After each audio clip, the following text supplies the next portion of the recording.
With my credit cards, I just make sure that I pay my statement balance by the due date. That's my hard thing that I need to do, and make sure I just pay my minimum balance too. Those are the two things. I make sure at least I pay my minimum balance, and then I try to pay my statement balance by the due date. If you guys think about leaving a balance, you can leave whatever the balance is after you pay your statement balance.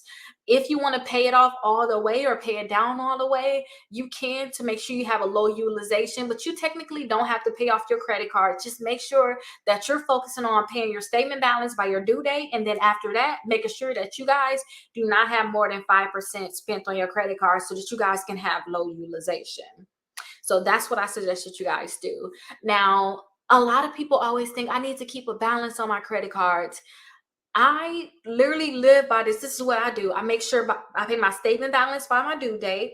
And then if for some reason I have a balance left over, I want to make sure that that's at 5% or below so that I can have the best credit score possible. Now, let me say this too. If I don't plan on buying anything or getting a new credit card in the next 2 months, getting a loan or anything like that, I don't care about paying any additional balance. I wouldn't care if my utilization went to 30%.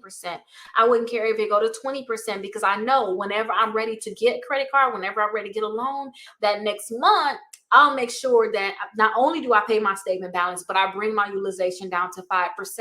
So it's going to depend on if you guys want to get more credit.